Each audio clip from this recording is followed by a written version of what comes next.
Born in the USA. I was born in the USA. And that's probably all we should say, so the bots don't get us. Good evening, Total Entertainment Forever listeners. Happy Day of American Independence, assuming you're listening to this around that time. How are we doing tonight, Andrew? Pretty good. As you mentioned, it is near July 4th. It's July 1st today. True. Conventionally considered the end of Pride Month. Yes. But I heard it got extended by about a month or so when Little Nas X came out today. That's right. He did. And I think that really made waves all throughout this country of ours. And we're just going to be skipping July 4th. That's going to be pushed back. And a whole other month of Pride. This is much more monumental than the founding of America. Absolutely. Which was an aberration and has really done nothing good for anyone. But except for the Bruce Springsteen song that we opened the podcast with. I would argue that's probably one of the few good things to come of this. I'm a fool for forgetting about Green Day's 2004 classic American Idiot as well. Yeah, that's true. That's your favorite the album. only distinctly American pieces of media that I can name. You used to have in high school, not to out you, but you used to have I have the shoes still. Yeah, I don't wear them anymore because I want to keep them pristine. But I might start rocking them again. I think you should. Yeah. I think you should really show Trump who's boss. That's why he's still in office. That's why you haven't impeached him yet, because I haven't busted out the Converse in a while. I can't wait for you to do that. But speaking of having horses in the back, you know who else has horses in the back, Andrew? Was it Armie Hammer in 2018's classic Sorry to Bother You? Why, yes, it was Armie Hammer in the 2018 film. Sorry to Bother You. Very good guess, Andrew. And it's a film with a lot of roots in what I would charitably call American culture. I think it's going to be a really good conversation. It's a really interesting film. It's a really well-made directorial effort, a directorial debut from Boots Riley. I almost always say Bootsy Collins, and that's really embarrassing. And I probably shouldn't have outed myself like that. But Boots Riley, his directorial debut, Sorry to Bother You. What do you have to say about it? Like opinions or? Let's, you know what? Before we get into opinions, let's the plot rundown. Let's do the plot. All right. Well, it's a modern tale. Typical everyday American man, trying to make his way in our late capitalist society. Green. Yes. A clever allusion to the grind that he's on and what he is trying to achieve, getting that Cassius Green. I didn't pick up on that. Yeah. Wow. Yeah, no, it's full of subtle references. Anyway, Cassius takes a job at a telemarketing agency where some other people are attempting to unionize, and quickly comes into conflict whether he should side with his fellow working class individuals or whether he should take a promotion that allows him to live a more bourgeois lifestyle. Yeah, because it turns out that he is apparently quite adept at selling whatever to people. Encyclopedias, and then later that kind of thing. Slave labor. Basically, yes. And he finds out he's really good at this, and he is kind of forced in a moral predicament that leads him down a dark road that ends in possibly some of the most absurd metaphors for modern capitalistic labor that I've ever seen. Very bold stuff. I'm a fan of this film. What about you? Oh, no, same. Yeah, watching this, it was really refreshing because it's like the first openly socialist movie I think I've ever seen. Typically, there first are one in a while. Yeah, typically when films sort of touch on this topic, it's like a subtle undercurrent. But with this, it's the crux. Or, they're beating you over the head with it. Yeah, or it's sort of more like broad populism and democracy versus some sort of broad totalitarianism. The kind of I don't want to say watered down, but kinda. But it's still good. It's like Star Wars is obviously broad populism versus broad totalitarianism. So is movies like V for Vendetta or Hunger Games. All these things very popular because it appeals to our baser instincts, but Hollywood never really very rarely do they ever want to go into the details, the tools of oppression, and how to attack them. And I would say that there used to be more of an influx of movies about unions and about class consciousness and about sort of collectivized action. And back, in the 40s to the 70s, there used to be movies like that, movies like Roger and Me and Norma Ray, which I believe was explicitly referenced in this film. And even well remembered classics have these kinds of undertones or even overtones. Like one of my favorite films, Frank Capra's It's a Wonderful Life, is, I would say, almost explicitly a movie about community versus wealthy capitalists. That's very much what the movie's about, and it's very well regarded in the American lexicon. However, it seems like it's very much ignored as to what the crux of the movie is, and in favor of its more, I guess, sentimental elements. It's like a feel-good story. Exactly. Yeah. It's very strange to me that that movie in particular is such a it's such an American piece of iconography, and yet its themes are very rarely discussed in any kind of meaningful fashion, any kind of political light. But it's strange. But yes, of course, after the 70s, we had the 1980s baby, and with that decade and what happened in it with the growth and expansion of neoliberal policies and anti-labor stuff going on under the Reagan administration, unions were basically almost ceased to exist. They were busted all over the place, and this lasted pretty much until now. It's still going without much pushback. Yeah. We're starting to feel a little pushback now, a little more class consciousness, a little more worker. A little more worker rights. That kind of rhetoric is coming back, and I think that's a good thing, and it should be, because if there's anything good about this American experiment, it's always the story of the little guy standing up to these sort of oppressive hierarchies. And if that's ignored, then what else do we have? Not a whole lot of good, in my opinion. But as far as how this movie covers that, you're looking at me very skeptically. Go on, please. Just the way the little man standing up to the big guy, yeah. But that's a quintessential American thing. I think in terms of America, in the context of America, the little guy always gets stomped the fuck out. Well, that's true. And that's however, conceptually, hundreds of years. Yes, this is true. And that is correct. However, conceptually, there are also plenty of examples of the opposite happening. Very much in an idealized fashion.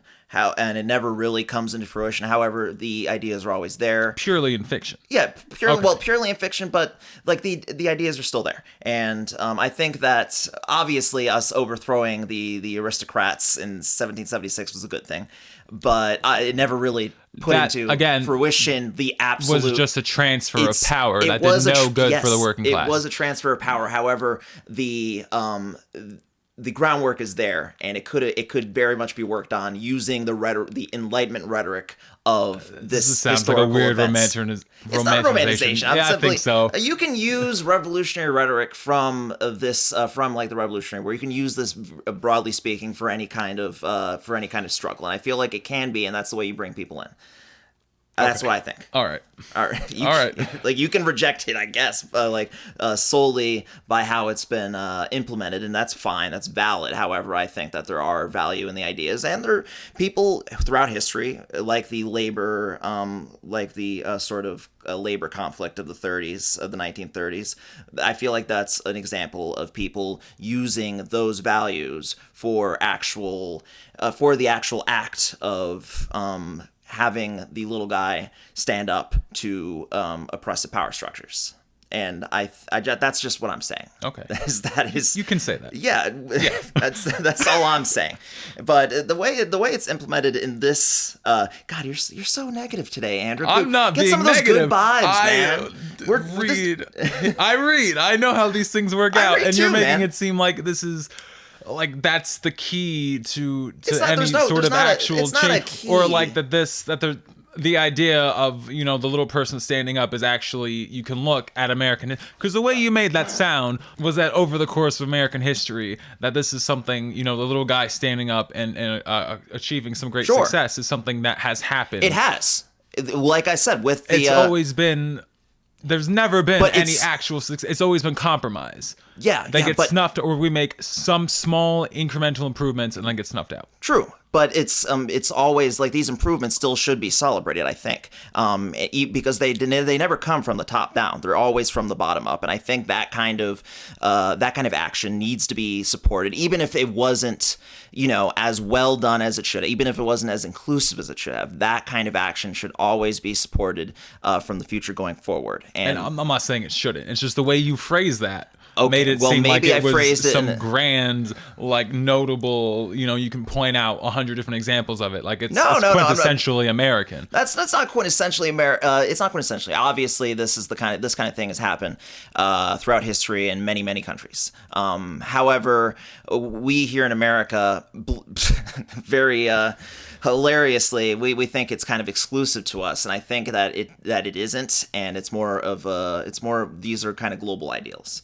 But I do think that using the kind of rhetoric and using examples of us doing it in the past, maybe not as completely fulfilled as they could have been, I think these are still things that can be used for good and things that can be looked at as good things for the most part, as long as you also acknowledge the limitations of what happened when they were implemented as well. And because there are all, like, even in the fight for labor rights in the 30s, obviously there was a lot of compromise, and obviously there's a lot of exclusion, especially when it comes to people of color, of women, et cetera, et cetera. There's a lot of exclusion in those areas. But it's one of those things where you have to be educated, the good and the bad. But we should really start talking about this movie. It's as far as how these themes are sort of portrayed in this movie. They're portrayed in a very refreshingly straightforward fashion. Like you said, the problem is shown. It's not just, oh, this is bad thing. We're given a solution. The solution is collective action, very explicitly in the mind of the director, Boots Riley, who, as we should probably mention, is in fact an open communist. He was basically that since his youth. I think he was very involved in his local Marxist-Leninist group over in Oakland, which he also grew up in, which is where this film is set. It's very autobiographical in a sense, although not completely, as we'll lay out the reasons for that later. But you could definitely see that this is something that's very important to him. It's something that I feel like Hollywood sort of tried to kind of completely ignore as far as when it was marketed. It was sort of pigeonholed. Which one? Yeah, I remember. Okay, Pigeonholed. Yes. Yeah, I remember when we saw the trailers back in the glory days of MoviePass, and they really rest in peace. They never touched on the labor aspect. It was a complete surprise. Focused on he's a telemarketer, and sometimes he talks like a white guy, and that's really funny. It was pigeonholed into being like a kind of a black movie. Yeah. For lack of a better term, and in some ways it is. There's very specific. There's very specific elements that are about the black experience of somebody in that community in Oakland and living in the projects and stuff. However, I think that's kind of a side story compared to the main point at hand that he's trying to say, which is that we all have a white voice in some ways, because when Danny Glover is talking about the white voice, which is the voice that the lead uses to be successful at telemarketing, to sort of fool the people who he's talking to on the phone that he's somebody that they could feel comfortable giving their credit card information to. He uses a white voice, and he is dubbed over by David Cross. He's David Cross. Yes, yeah. And I think Danny Glover is dubbed over by Patton Oswalt, two of the whitest sounding people. So Danny Glover in existence was supposed to be.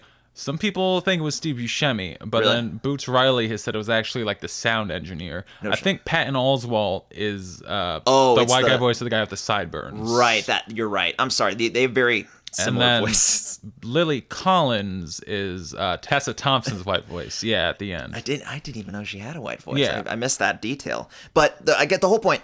The whole point is, yes, that is a kind of a reference to how African American people sort of are forced to conduct themselves in our society, and how they kind of have to change their dialect in corners more dominated by white people so they could be accepted by these people. Usually these people are what consists of the managerial class, and it's more, but it's I like the line that Danny Glover says, which kind of puts it in more, I guess, class mitigated terms, where he says that the white voice is what white people wish that they sounded like. Yeah, like carefree. Exactly, it's carefree. You got all your bills paid. Yep. You're about to go into your Ferrari fancy after car, this phone call is done. So yes, it is a white voice in its in the purest sense, but it's also like an idealized version. Yes, exactly. It's, in fact, I think the two of us probably have that voice when we're having to deal with either the managers or the customers. Oh, definitely, customer service voice. Everyone has one. It's embarrassing. Yeah, it's. I think the white voice is also.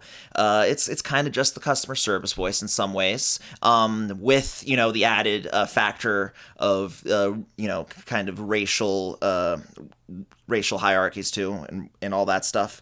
But it's really just a matter of like putting on airs, like really just undercutting yourself for the benefit of other people in order to convey, I don't know, like this deference to them.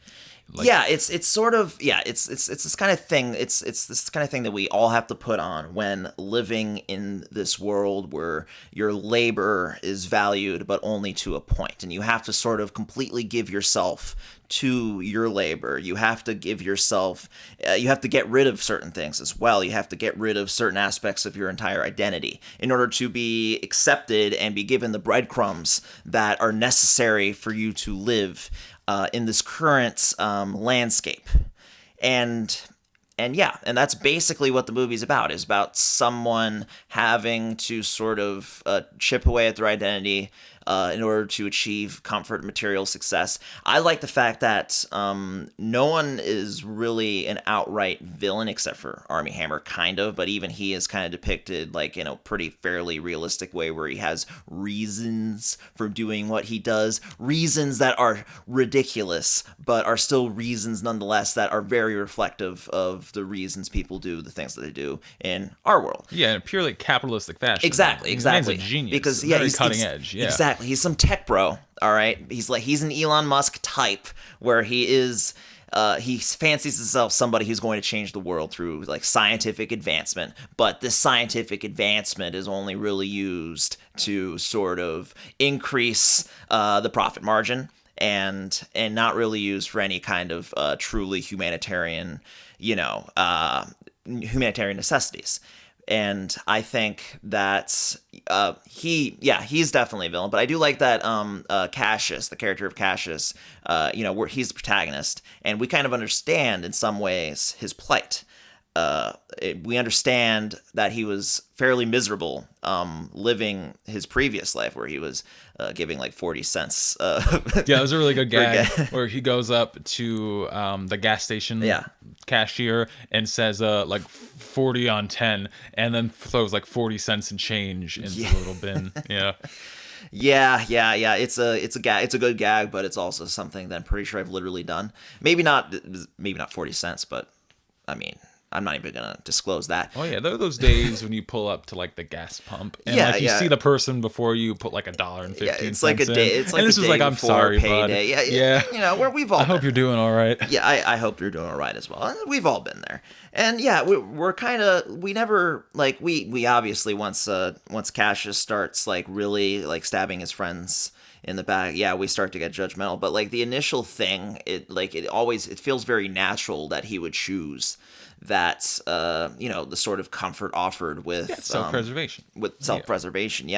And exactly, it makes perfect sense, and it's something that is very common in this culture here, where you are sort of you're kind of forced to look out for yourself in many ways against your neighbors. The kind of humanitarian, the kind of community aspect of this film is, and of the labor movement as a whole are wholly rejected by modern American culture, and you are sort of goaded into being a hyper individualist. It's all about being competitive. Exactly. Everyone is competing for that managerial slot. There can only be one manager. Exactly. So you have to go head and shoulders better than everyone else in order to achieve that spot. Yes, just look out for yourself over everyone else. That is the way that we are supposed to live. This is something that is propagated not only by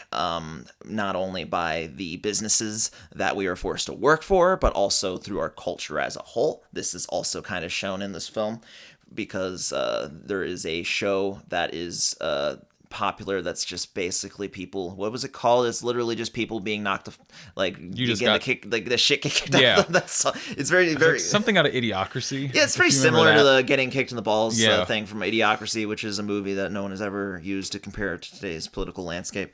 Also featuring Terry Crews. Shit, you're right. Yeah, good point. Wow, I forgot.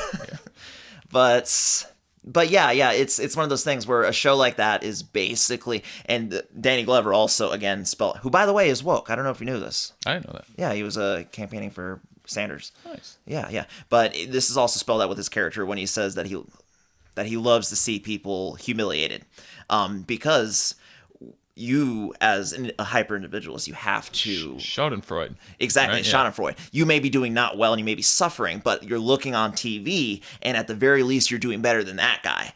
You're doing better than the people on fucking Jerry Springer, even though that's not relevant anymore. But like that used to be relevant. It used to be one of the most fucking popular shows on television, and the fact that kind of thing gets so popular, the fact that the fact that people were basically indulging in just human misery for so long, and still today, just in different ways. Like for instance, there's that one show that Netflix was, I think they're still making it, which is just a prank show about people. Do you know about this?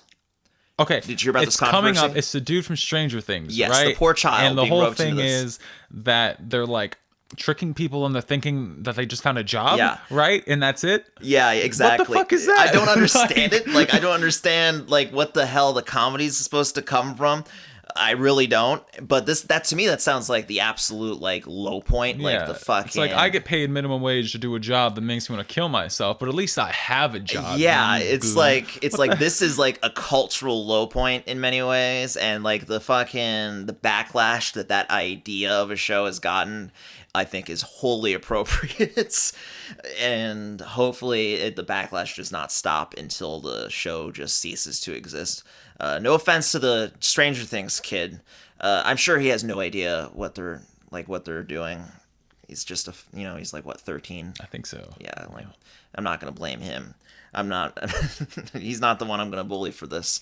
But yeah, and I do like how these various aspects of American culture and of capitalist culture, not even just American culture, capitalist culture, are sort of depicted in this film. And it really nails a lot of aspects here. It also kind of nails how revolutionary rhetoric and imagery is sort of becomes commodified.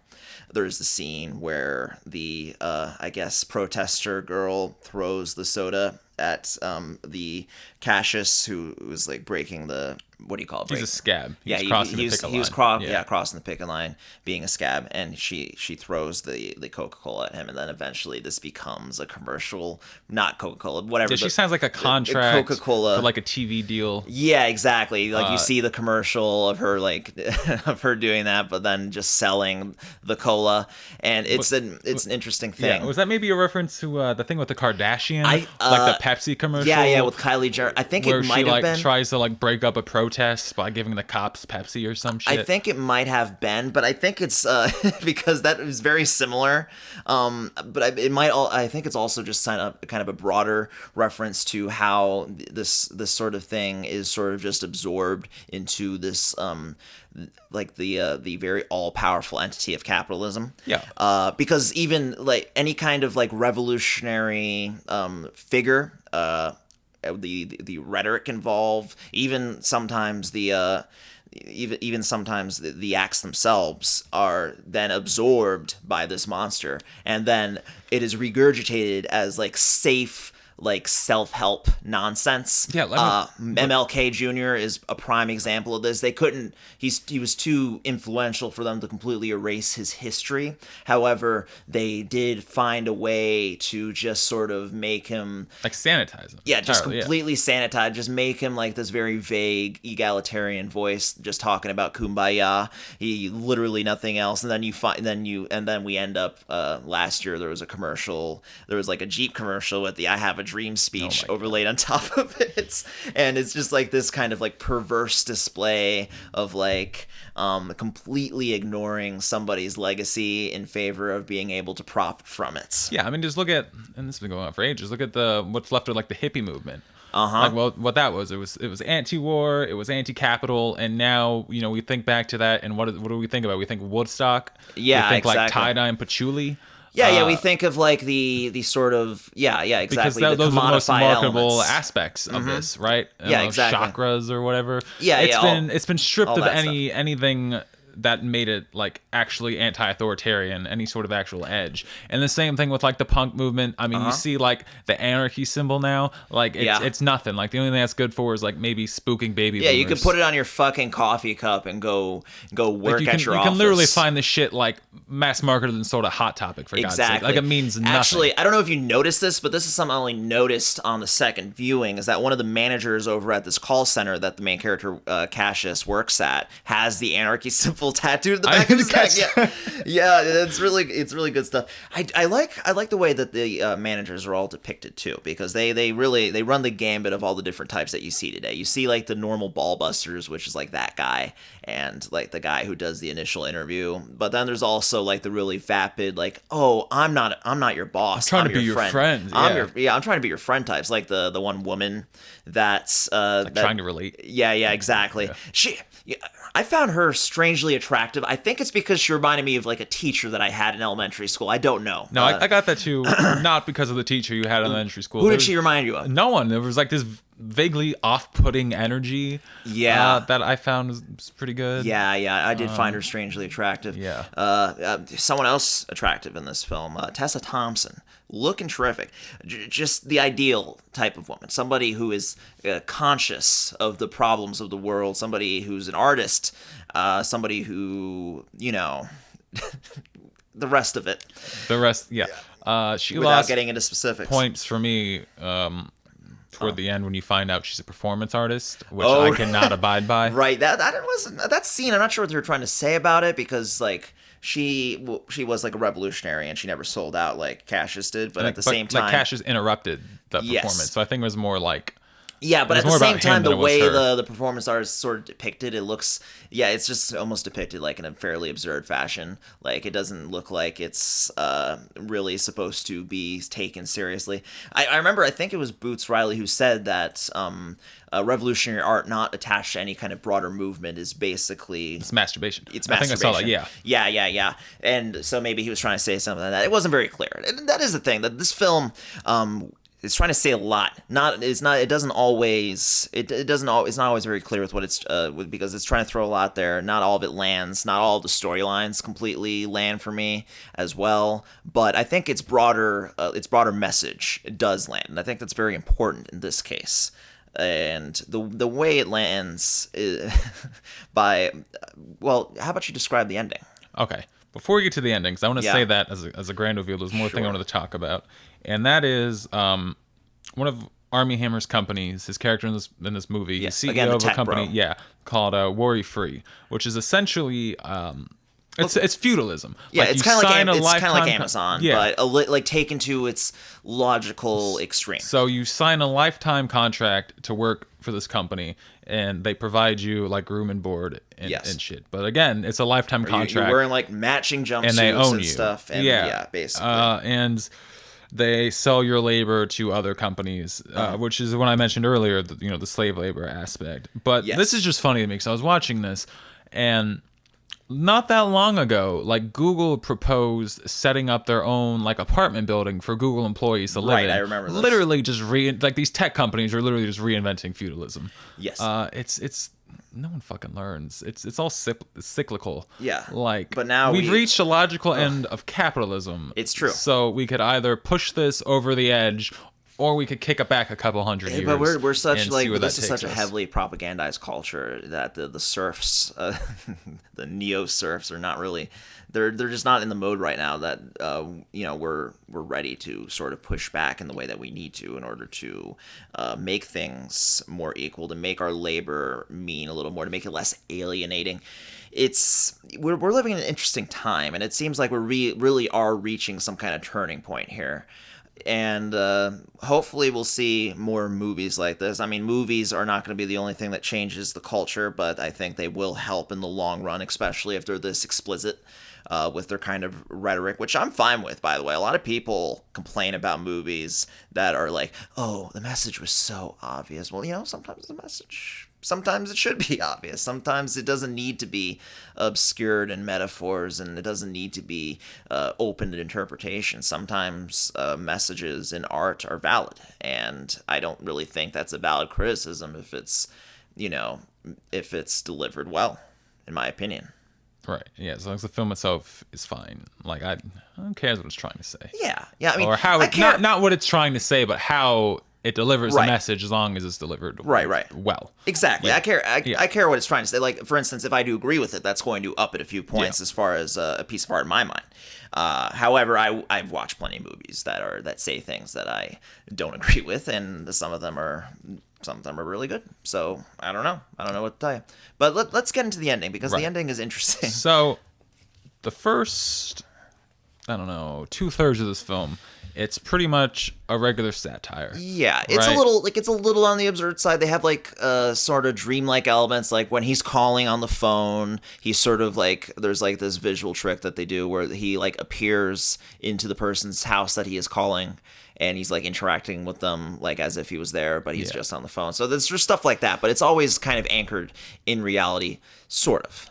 But that sort of goes off the rails when in the third act, our lead Cassius Green discovers in the basement of Armie Hammer's home a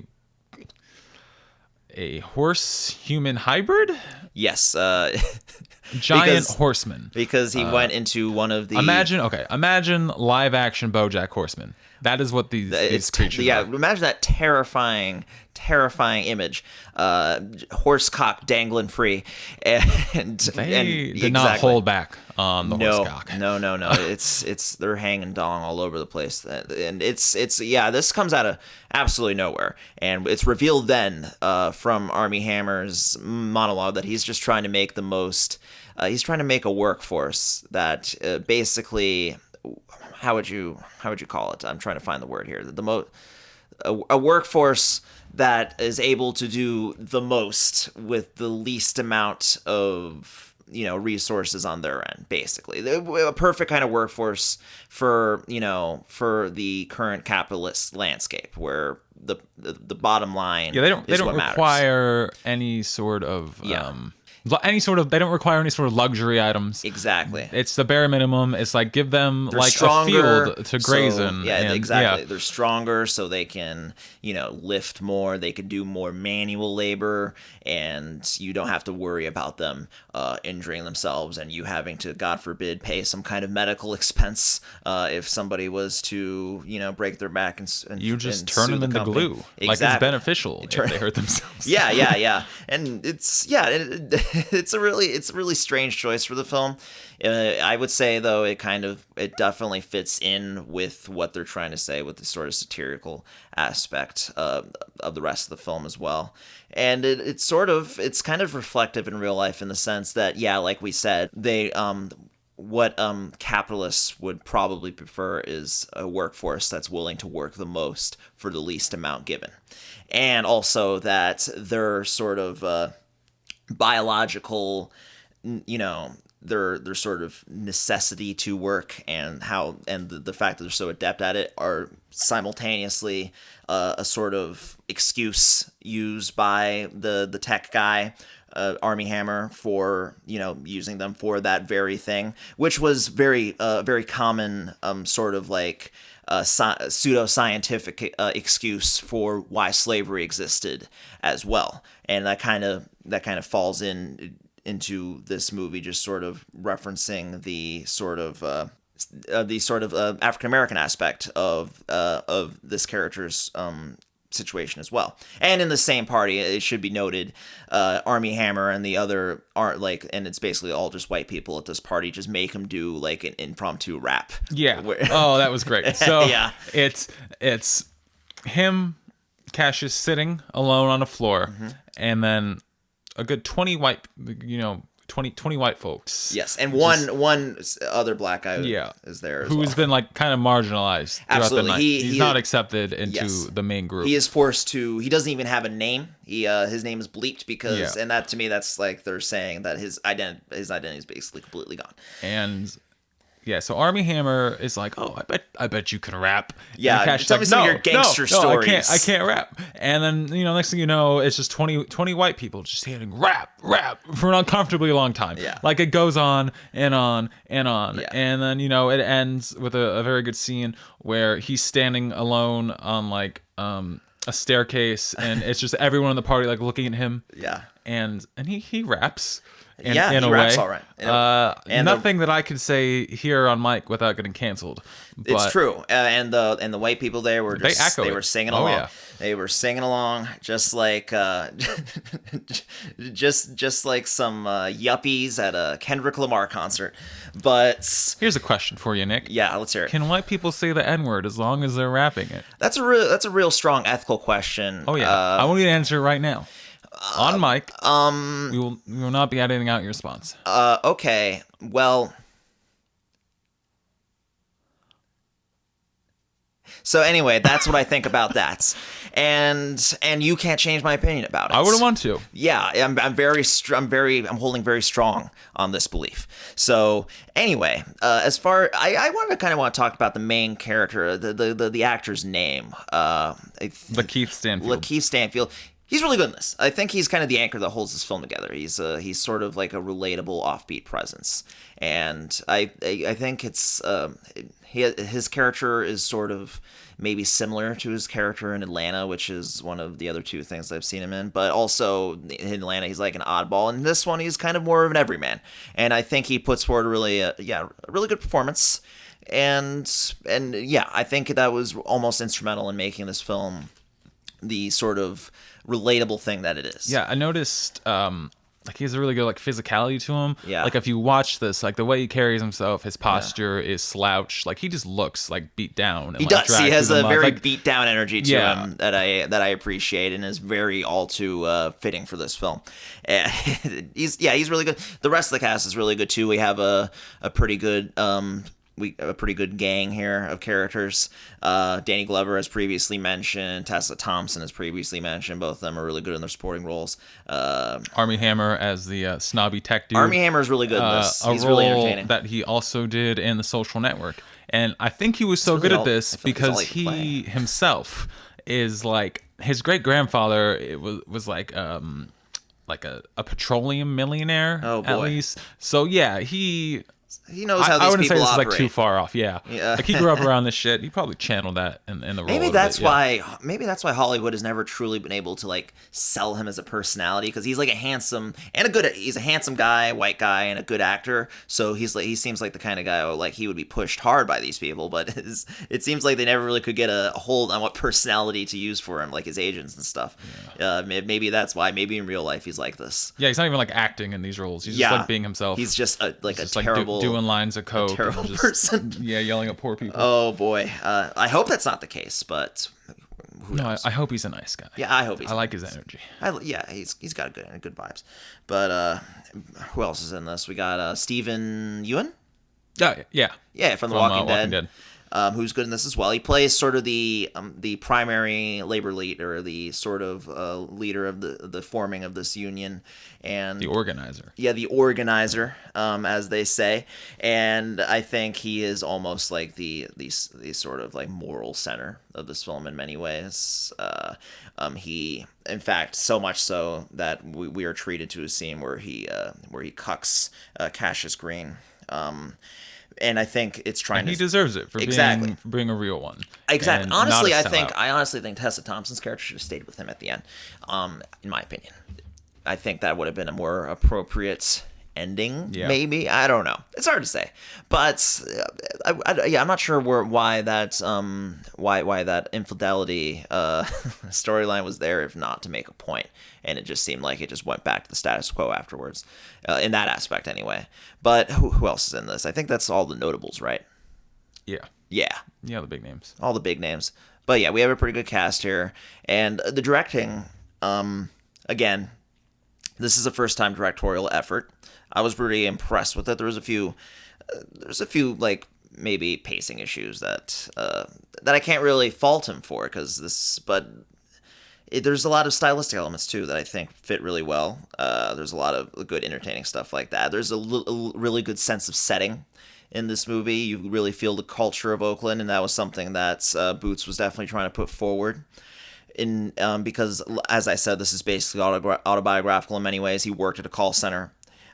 He probably dealt with these same things. And yeah, I think he basically tells his story with a lot of panache that's necessary for this kind of thing. It's a fairly offbeat film. So if this very heavy if you haven't seen this and it's a very heavy conversation for your taste, just know that we're really building up like the political side. This isn't like a stuffy theory movie. No, it isn't. Like all of the stuff we're talking about is presented in a way that it's very offbeat. Direct, but it's still entertaining. It's offbeat. I would say it's more direct than many movies of its ilk. But it's not serious about it. But it's not serious. Yeah. It's definitely not serious about it for the most part. It's very clearly sincere with its messaging, but it's like the movie itself. Like there's plenty of like good, like again, we mentioned the horse dong. Yeah, there's horse dong. Yeah. What else do you want? What do you want? Like lines of cocaine and horse dong and white people chanting the N-word. There's those are the three things that I expect in my movies, and this one delivered.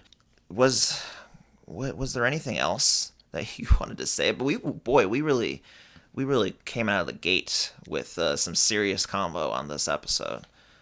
Yeah. Any other hot topic debates you want to have about it for the movie? I just think it was really well written. There were like a lot of smaller jokes sprinkled throughout that were really good. There's some good stuff in here. Yeah, some good gags, which we didn't really talk about. But I don't really like spoiling gags and stuff. But what are some of your favorites? It's not going to be like funny if we describe it to you. Well, my two favorites were the one where, like I said, with the 40 cents, and there's another one where they're in his car, which is a lemon. It's beat the shit, and again, we've all been there. Yeah. They're on windshield wiper duty, and his windshield wipers are broke. So you pull, like one person on one side of the car pulls it their way, and then the other person on the other side would pull it their way. Manual windshield wipers. Yeah. I should have thought of that for my last car, because those windshield wipers were broken for a very long time, and it was very dangerous. It was a death trap. It was. I feared for my life. It was. Frankly, it's a miracle that I'm not dead right now. But yeah, no, I agree with you. This movie, very sharp, good. Recommend it. I recommend it for people who are into theory and people who are not into theory. And if you want a reflection of the world that we live in, because to me, this is only like a stone's throw away from our current dystopia. It's not so absurd that I don't see this kind of thing. Not this exact thing, but no, I could see you could see Elon Musk right now doing creating some genetic splicing. No, he's more on the cat girls.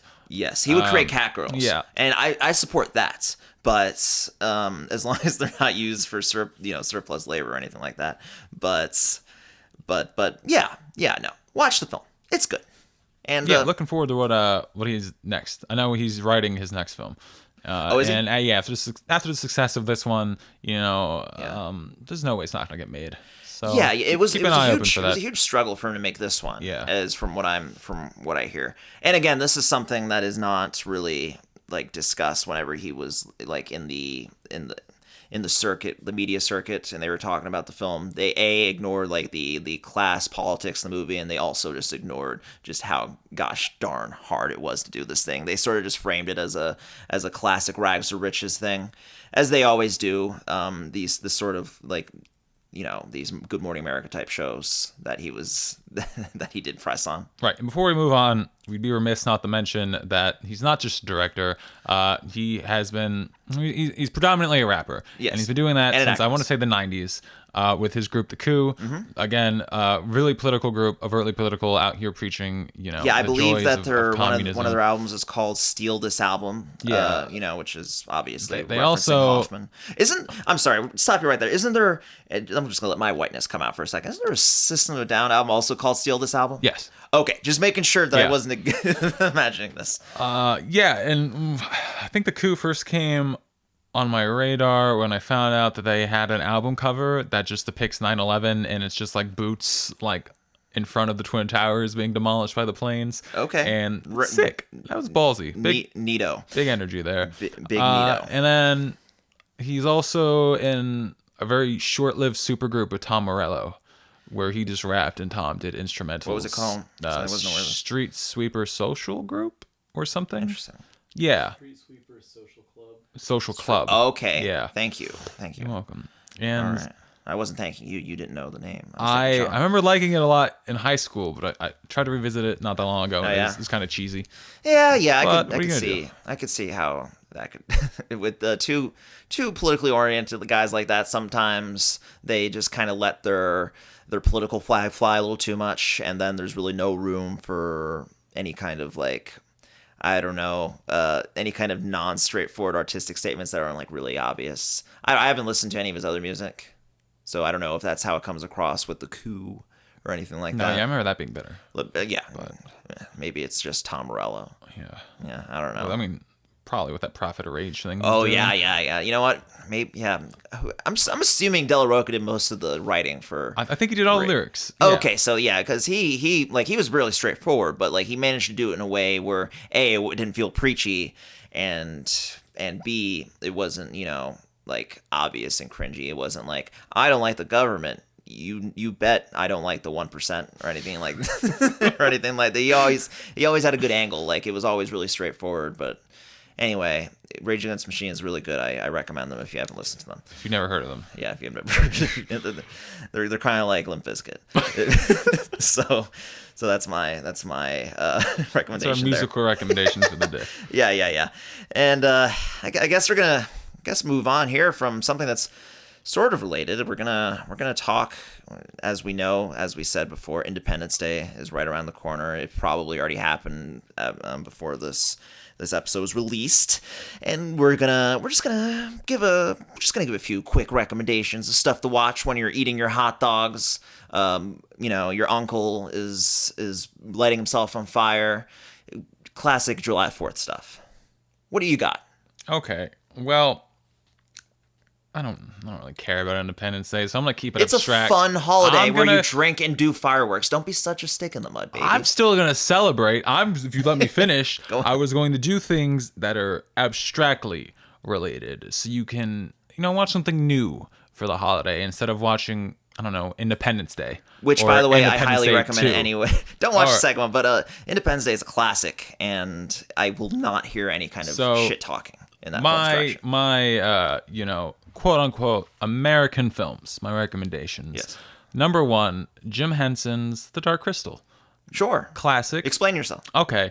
Well, the main plot here is there is one, individual who, you could say he represents America. Sure. Who has to rise up against all odds to overthrow this, it's not a dynasty because it's the same people, but it's this 1,000-year-old evil empire of sorts who are trouncing all over the land and forcing their will upon others. Just like the United Kingdom. Like the pesky Brits did to the colonies for a very long time. For the colonies and rose the majority of the world as well. And then later on, that other countries have had to do to America. Yes. And so you want a good anti-imperialist movie, The Dark Crystal. All right. Really good. Well, there you go. Very dark. But really entertaining. Oh yeah, it's right. It's right there in the name. Yeah. Yeah. It's not called The Bright Crystal, baby. Well then. Anyway, is that it? No. Or do you have any others? I have 3 more. You can marathon. It's the Sergio Leone's Dollar Trilogy, starring American icon Clint Eastwood. There is nothing more quintessentially American than screwing over other people for your benefit, especially people of color. And that's very prevalent in these movies. So big recommend there. Movies that... Plus he shoots a bunch of guys, and it's pretty cool. Also, they're just really badass. They're good movies, man. I hate to say it, but God, Clint Eastwood is so fucking good in these. Like, the man is just walking. He's pure charisma. He's pure presence, man. Jesus. He's really, like, there's a reason why he's a superstar. And I think that can't be denied here. Yeah. His current politics aside, there's a reason he's a superstar. The man can act. He can act his ass off. They're really well directed. Absolutely.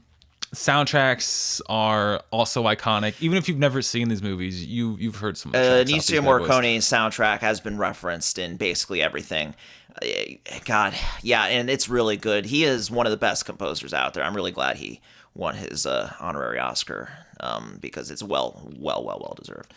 But right, and if you don't want to watch all three, do the first two. Do Fistful of Dollars, A Few Dollars More. The third, The Good, the Bad, and the Ugly. It's good. Hours. It's like 3 hours long. It's not as like concise as the others. Yeah. It's still really solid. It's they have a little more spectacle offer in that film because it's a little more high budgeted. The first two are relatively cheap, just like many other spaghetti westerns of its ilk. And yeah, I agree with your recommendations. All right. Very good ones. What do you got? All right. Well, I have something that's actually kind of a twofer, all right? Because we referenced Independence Day, and we also referenced Pride Month. And my recommendation is a miniseries called Angels in America. It is based on a play by Tony Kushner, a play called Angels in America, a gay fantasia about American themes. All right. It's a two-parter, and it's incredibly long. And I'm recommending specifically the miniseries from HBO because that's just the most readily available version of this story, unless you read the book, which is also really good. But I think that watching this dialogue, which is some of the best dialogue I've heard in anything, be voiced by some like top-notch actors like Al Pacino, Meryl Streep, Patrick Wilson, etc., etc. Correct me if I'm wrong, but is Bret the Hitman Hart in this? Is Bret the Hitman? No. Professional? I thought I read somewhere. What? That... No, I don't think so. Oh. Did I miss him? Maybe. Fucking A. That'd be good. That would just bring it up a few more points. Maybe he was in one of the productions. I've seen parts of some of the productions, but I haven't seen the full production because Broadway is a bourgeois art form that never puts its stuff on DVD or anything like that. I have to go to Pornhub to watch Hamilton. But it's such a terrific because it is very primarily about what being gay is like in America, especially in the late 80s, early 90s during the AIDS crisis. It's primarily about that. It's a mini series that runs the gambit of the emotions. Sometimes it's funny, sometimes it's heartbreaking, sometimes it's like transcendent. It deals with all. I don't even want to detail the story here because it's very sprawling and involves bizarre supernatural elements that will sound ridiculous if I voice them here. Like angels, maybe? Like angels, and also other things. Mormons are a big part of it.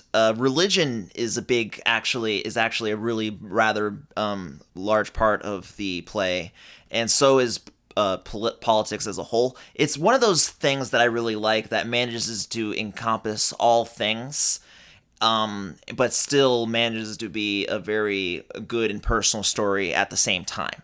And that's going to be my recommendation for today for everyone to watch. And obviously watch Independence Day, because Will Smith punching the alien in the face and saying welcome to Earth, I can't think of a thing more American than that. Anything else to say, Andrew?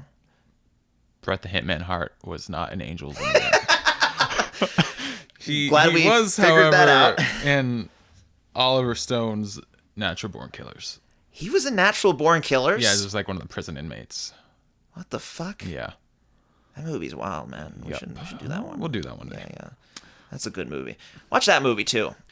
I don't know if you want to watch it on July 4th or any other day, but just give it a watch. Anyway, I think that's going to do it for us today at Total Entertainment Forever. I hope everyone has a wonderful holiday, and And make sure to like us on the social medias. Every social media. Your Twitter at TotalPodForever. Total Entertainment Forever on Facebook. You can find me on Instagram at either Parlance of the Times or Parlance of Our Times. I don't remember. Whichever one, if man. I'm being honest. Yeah, look for them both. You can find Nick. You'll find me at McGetnoided. That's McGet_noided. That's 2 T's. And you can. Did you already mention the Facebooks and all that stuff? I did. Okay. But I also want to plug producer John's YouTube channel. Yeah. He has a really fun YouTube video essay channel about some of his favorite video games. And if you enjoyed our discussion about video games last week, you might get some more out of that. Get your fix from that from his channel. Right. It's called Planned Obsolescence. He just uploaded the video not that long ago. Right. About a game also featuring cowboys and vampires. What? Yeah, it's pretty sick. That's awesome. I recommend it. But yeah, no, and absolutely make sure to comment on our Twitter, tweet at us, say that we're commies, I hate America, and make fun of Andrew for getting yet another fact wrong about somebody being in something. Right. We'll see you guys next week. All right. Take care now.